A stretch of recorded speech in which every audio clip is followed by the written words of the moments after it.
और केंद्रीय आदिवासी विकास राज्य मंत्री रेणुका सिंह पुणे पहुंची। इस दौरान उनके साथ विधायक माधुरी मिसाल, महेश लांडके, योगेश तिलेकर और जिले के सभी जिला परिषद सदस्य मौजूद रहे। उनके आने पर आज पुणे के आलंदी, राजगुरुनगर, मंचर में अलग अलग कार्यक्रम का आयोजन हुआ। आलंदी में उन्होंने वीर पत्नी, वीर माताओं का सत्कार भी किया। ये कार्यक्रम जिला परिषद सदस्य अतुल देशमुख ने आयोजित किया था। रेणुका सिंह ने कहा कि वो पहले एक सामान्य कार्यकर्ता थी। पीएम मोदी जब से सत्ता में आए उसके बाद से एक अलग राह पर भारत चल रहा है। हम दुनिया के लिए एक बड़ी उम्मीद बनकर उभर रहे हैं। हम इसी शासनकाल में दुनिया की महासत्ता बन जाएंगे।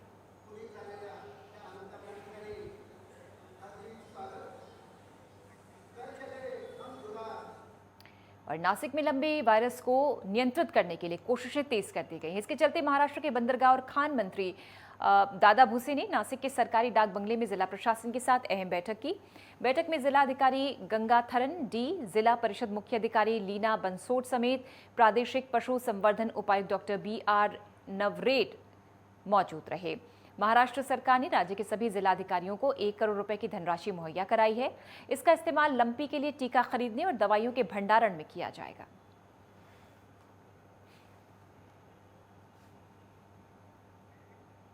और महाराष्ट्र के सांगली में चोर समझकर भीड़ ने लवंगा में 4 साधुओं की बेरहमी से पिटाई कर दी। पुलिस ने साधुओं की पिटाई करने वाले 6 आरोपियों को गिरफ्तार कर लिया।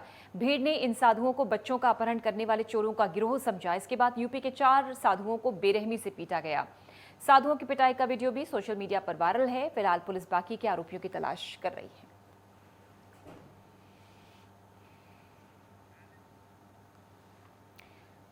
साधुओं की पिटाई कर दी ग्रामीणों ने। बच्चा चोरी के शक में बेरहमी से मारा। 6 आरोपियों को पुलिस ने गिरफ्तार किया है। और नासिक का रुख करेंगे, जहां पर जिले के पिंपलगांव बसवंत में स्थित टोल प्लाजा पर महिला टोल कर्मी और यात्री महिला के बीच टोल भरने को लेकर विवाद हुआ। इस बीच हाथापाई शुरू हो गया। इसका वीडियो भी वायरल हो रहा है। वीडियो में महिला टोल कर्मी और यात्री महिला आपस में लड़ती हुई नजर आ रही हैं। मौजूद अन्य टोल कर्मी और यात्रियों ने शांत करने में जुटे हुए हैं, तो वहीं कुछ महिलाएं उन्हें एक दूसरे से अलग कर विवाद को समाप्त करने का प्रयास कर रही हैं। इससे यातायात भी टोल पर काफी प्रभावित हुआ। इस विवाद का खामियाजा ट्रैफिक जाम में फंसे यात्रियों को उठाना पड़ता है।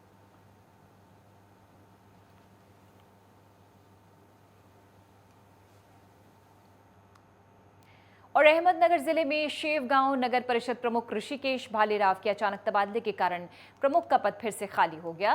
स्थानांतरण के कारण का अभी तक पता नहीं चल पाया है। कुछ महीने पहले शेवगांव नगर परिषद के प्रमुख ऋषिकेश भालेराव शेवगांव नगर परिषद का कार्यभार संभाला और प्रशासनिक व्यवस्था को सुधारने को लेकर कड़ी मेहनत की।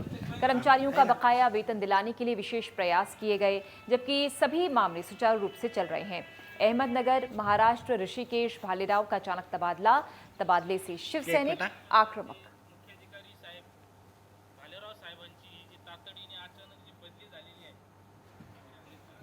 जो इमरजेंसी में तबादला किया गया है, ये पूरी तरह राजकीय साजिश लग रही है और इस साजिश के खिलाफ शेवगांव शहर शिवसेना है, तालुका की शिवसेना है, जिला की शिवसेना है। हम सभी शिवसेना के पदाधिकारी इसका पुरजोर तरीके से हम खंडन करते हैं, इसका विरोध करते हैं। इस विरोध के साथ ही हम ये बताना चाहते हैं कि 3 और 4 महीने के कालावधि में इतनी इमरजेंसी क्या थी कि राज्य शासन को उनका तबादला करना पड़ा। यह तबादला करके ये दिखाना चाहते हैं कि अच्छे काम करने वाले इंसान रहेंगे, जो अधिकारी रहेंगे, उनको मॉरल डाउन करने का काम ये ईडी सरकार कर रही है, ये शिंदे और फडणवीस की सरकार कर रही है। और जालना के कुंभारी गांव को शराब मुक्त बनाने की मांग को लेकर ग्रामीण महिलाएं SP ऑफिस पहुंची। इस गांव में पुलिस और अन्य विभागों की अनदेखी के चलते 10 से 12 लोग शराब के चलते अपनी जान गंवा चुके हैं। इससे ग्रामीण काफी परेशान हैं। नाराज ग्रामीण महिलाएं जो कि पहुंची पुलिस थाने, शराब मुक्त बनाने की मांग कर रही हैं अपने गांव को। यह हस्ताक्षर पत्र भी सौंपा SP को।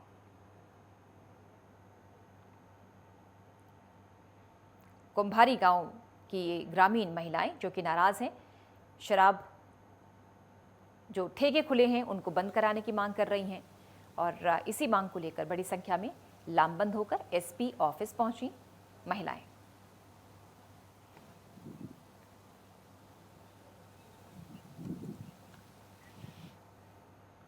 महाराष्ट्र के हिंगोली में इस साल लगातार हो रही भारी बारिश के कारण किसानों की फसलों को काफी नुकसान हुआ है। लगातार हो रही भारी बारिश के कारण फसलें खराब हो गई हैं, इससे किसान काफी परेशान हैं। दूसरी ओर नदियों के जरिए बाढ़ का पानी खेतों में पहुंच गया है, इससे मुख्य मार्ग से कई गांव का संपर्क टूट गया। वहीं किसानों को हुए भारी नुकसान के लिए सरकार से भारी मुआवजा देने की मांग की गई है। इसको लेकर एक किसान ने खून से चिट्ठी लिखकर सेनगांव तहसीलदार को सौंप दिया। ये चिट्ठी नामदेव पतंगे नाम के किसान ने लिखी है।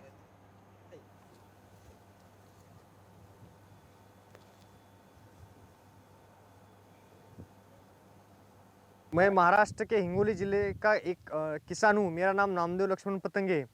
महाराष्ट्र में इस साल पेरनी पूर्व भारी बारिश होने की वजह से हमने जब पेरनी की थी तब पूरी भारी बारिश होने की वजह से पूरी फसल हमारी बर्बाद हो गई और कुछ आया नहीं। और महाराष्ट्र में इस समय जो हमारे सीएम हैं उन्होंने जो मुआवजा दिया वो मुआवजा एक तरफ से किसानों की मतलब इन्होंने खिलवाड़ लगाया है, क्योंकि सेनगांव हिंगोली ज़िले के सेनगांव तहसील के जो अंतर्गत 6 जो मंडल आते तो इस मंडल को उन्होंने इस 6 मंडल में से सिर्फ 2 लेके किसानों का खिलवाड़ चालू किया। और चलिए खबरें लगातार जारी हैं, ब्रेक के लिए रुक रहे हैं, जल्द हाजिर होते हैं।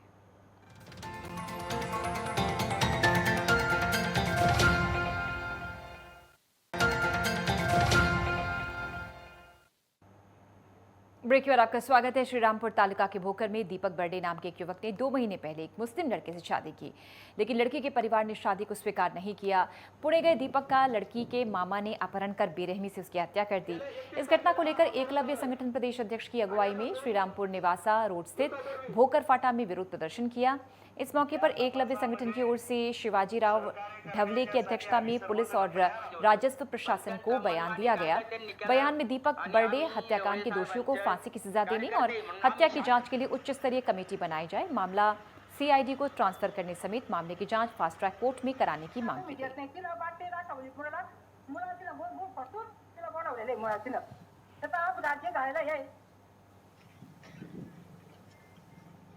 और जलगांव स्थानीय अपराध शाखा के पुलिस निरीक्षक किरण कुमार बक्काले के आपत्तिजनक बयान पर कार्रवाई कर दी गई। इसमें पुलिस अधीक्षक प्रवीण मुंडे ने किरण बक्काले को निलंबित कर दिया।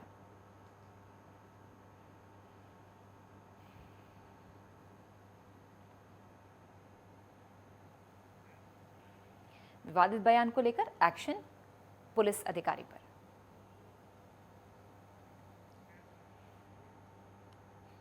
और मेलघाट में भालू के हमले की घटनाओं में इजाफा देखने को मिला है। ताज़ा मामला चौरामल का है। चिखलदरा तालुक के राहू में एक और घटना हुई। हमले में भालू ने एक शख्स के हाथ और पैर काट लिए, जिसका अस्पताल में इलाज जारी है।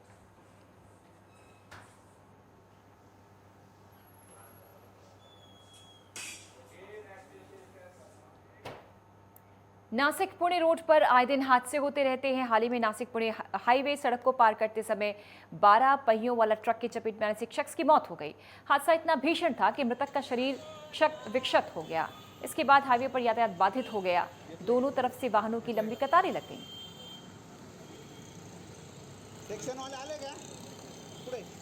पुणे रोड पर ये भीषण सड़क हादसा हुआ। ट्रक की चपेट में एक शख्स आया और जान चली गई।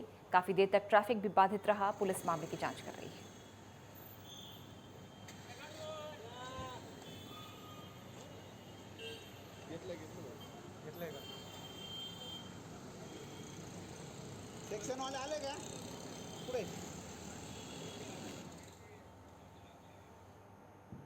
आईबी ने दिल्ली से 3 शातिर अपराधियों को गिरफ्तार किया, जो बुल्ढाना के रहने वाले बताए जा रहे हैं। साथ ही ये भी कहा जा रहा है कि जल्दी अमीर बनने की चाह में उन्होंने राधेश्याम चांडक और पूर्व विधायक चैनसुख सांचेती के अपहरण की साजिश रची थी, लेकिन उसमें सफल नहीं हो सके। फिलहाल तीनों को बुल्ढाना स्थानीय अपराध शाखा को सौंप दिया गया है।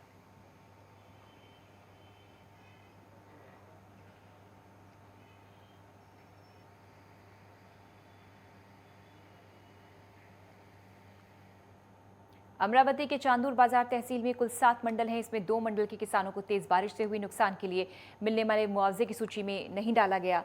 इसके चलते किसानों में खासी नाराजगी है। इसी के चलते हवामान केंद्र के सर्वेक्षण के लिए आए टेक्नीशियन समेत कृषि अधिकारी को किसानों ने देर रात तक बिठाकर रखा। इससे पहले भी कई राजनीतिक पार्टियां किसानों के लिए आंदोलन कर चुकी हैं।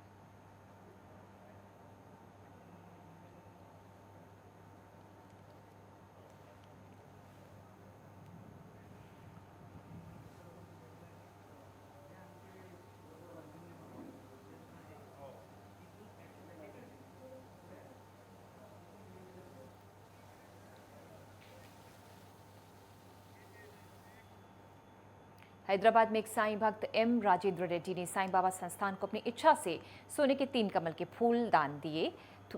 साईं संस्थान के मुख्य कार्यकारी अधिकारी भाग्यश्री बनायत को सोने के कमल के फूलों को सौंपा। साईं बाबा की दोपहर की आरती के दौरान इन 3 कमल के फूलों को साईं बाबा के वस्त्र पर रखा गया था। इन फूलों की कीमत 9,98,497 रुपये बताई जा रही है। इन फूलों का वजन 214.45 ग्राम बताया जा रहा है। कल राजेंद्र रेड्डी, ये जो हैदराबाद के साईं भक्त है, उन्होंने लगभग 214 ग्राम की सोने के 3 फूल, जिसकी कीमत लगभग 10 लाख है, वो साईं बाबा के चरणों में अर्पित किए हैं। जैसे हमारी परंपरा है कई सदियों से चली आ रही कि हम हमारे भगवान को पुष्प अर्पित करते हैं और कुछ दिनों में फूल खराब हो जाते हैं, जिसको हम निर्माल्य कहते हैं और जिसको हम निकाल के रख देते हैं।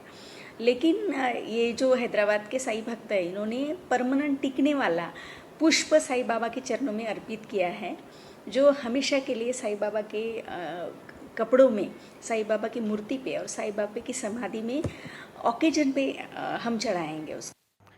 पालघर के वसई विरार में एटीएम में चोरी की घटना को अंजाम देने की कोशिश की गई। हालांकि आरोपी अपने मंसूबों में सफल नहीं हो सके। सूचना मिलते ही विरार पुलिस टीम घटनास्थल पर पहुंची। पुलिस ने मामले में जांच करते हुए आरोपियों को गिरफ्तार कर लिया। इस घटना में चोर ने चोरी के इरादे से लगभग 9 ताले तोड़ दिए। सीसीटीवी कैमरा लेकर फरार हो गया।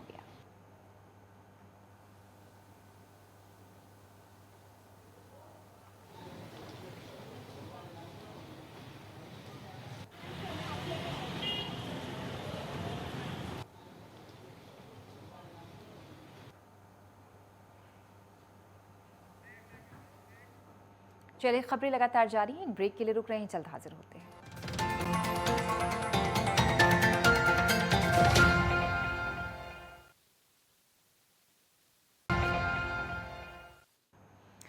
आगरा में भारत के सुप्रसिद्ध मसालों के निर्माता शुभम गोल्डी मसाला की ओर से अपने वितरक और विक्रेताओं का सम्मान समारोह बड़े हर्षोल्लास के साथ मनाया गया। गोल्डी मसाले की ओर से ऐसे आयोजन देश भर में आयोजित होते हैं। आगरा में आयोजित इस कार्यक्रम की अध्यक्षता गोल्डी मसाले के डायरेक्टर सुदीप गोयंका ने की। सुदीप गोयंका ने बताया कि 40 साल बाद गोल्डी परिवार इतना सक्षम हो चुका है कि अब वो अपने बड़े परिवार को संभाल सकता है। अपने उद्बोधन में सुदीप गोयंका ने गोल्डी समूह के निदेशकों, वितरकों और कर्मचारियों को कड़ी मेहनत, बढ़िया क्वालिटी और वाजिब दाम के बदलते मार्केटिंग परिवेश को ध्यान में रखते हुए टेक्नोलॉजी उत्पादन विस्तार, मार्केटिंग और प्रचार में जो नए प्रयोग किए गए, वहीं गोल्डी की सफलता के मूल मंत्र हैं। वहीं सुदीप गोयंका ने बताया कि प्रारंभ से लेकर आज तक ग्राहकों के हित को ध्यान में रखा गया है। परिवार बड़ा हो जाए और उसका पालन पोषण ना कर पाए, हमारी क्षमता उतनी नहीं हो, तो वो पॉवर्टी की तरफ जाता है। लेकिन अगर पालन पोषण अच्छे से कर सकते हो, आप सबका ध्यान रख सकते हो, तो आज 42 साल के बाद गोल्डी में वो क्षमता आ गई कि वो इंडिया के हर कोने में पहुंचने के लायक हो चुका है। नवादा का रुख करेंगे, जहां पर 5 पुलिसकर्मियों को एसपी ने हाजत में बंद कर दिया। इस मामले में पीड़ित पुलिसकर्मी के आवेदन के आधार पर अपर पुलिस महानिदेशक कमजोर वर्ग में पुलिस महानिरीक्षक मगध रेंज को निर्देश जारी किया गया। पीड़ितों की ओर से दिए गए दस्तावेज की जांच होगी।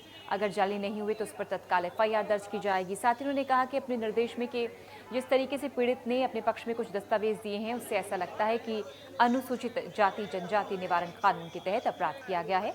इसलिए इसकी जांच जरूरी है और जांच कर आगे कार्रवाई की जाएगी।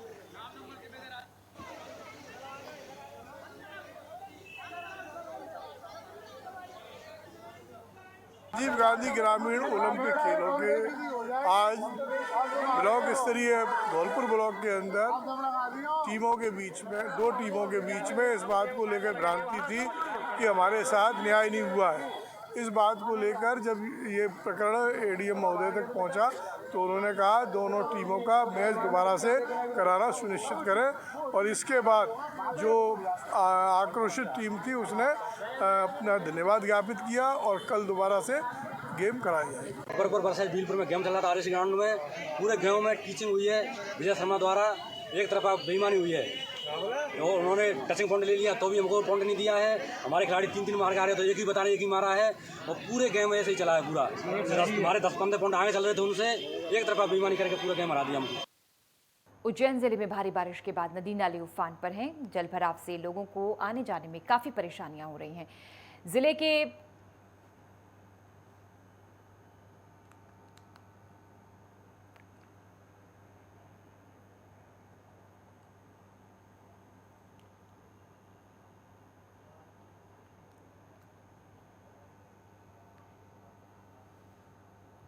नवादा में 5 पुलिसकर्मियों को एसपी ने हाजत में बंद कर दिया। इस मामले में पीड़ित पुलिसकर्मी के आवेदन के आधार पर अपर पुलिस महानिदेशक कमजोर वर्ग में पुलिस महानिरीक्षक मगध रेंज को निर्देश जारी किया गया। पीड़ितों की तरफ से जारी किए गए दस्तावेजों की जांच होगी। अगर दस्तावेज जाली नहीं हुए तो उस पर तत्काल एफआईआर दर्ज की जाएगी। उन्होंने अपने निर्देश में बताया कि जिस तरीके से पीड़ित ने अपने पक्ष में कुछ दस्तावेज दिए हैं, इससे ऐसा लगता है कि SC/ST निवारण कानून के तहत अपराध किया गया है, इसलिए जाँच जरूरी है।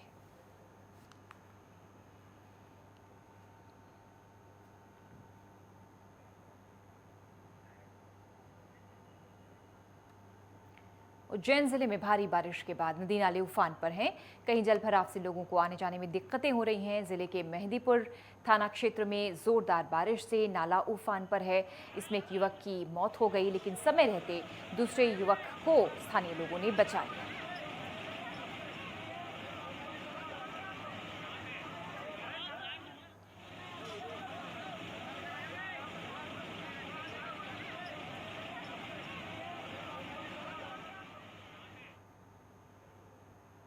उज्जैन जिले में 2 दिन से लगातार बारिश हो रही है। जोरदार बारिश होने से जिले की तमाम नदियां जलस्तर बढ़ गई हैं। जलस्तर बढ़ जाने के भरे हुए पानी को देखने के लिए बड़ी संख्या में लोग पहुंचे। जोरदार बारिश होने के बाद नदी नाले और नदियां उफान पर हैं।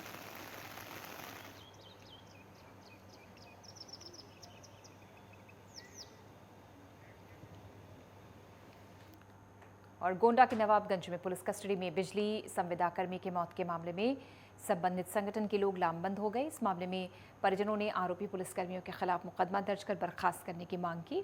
उनके वेतन से कटौती कर 50 लाख रुपए की अनुग्रह राशि किए जाने की मांग की। मांग न पूरी होने पर 19 सितंबर से मुख्य अभियंता कार्यालय पर धरना प्रदर्शन और कार्य बहिष्कार करने की मांग की।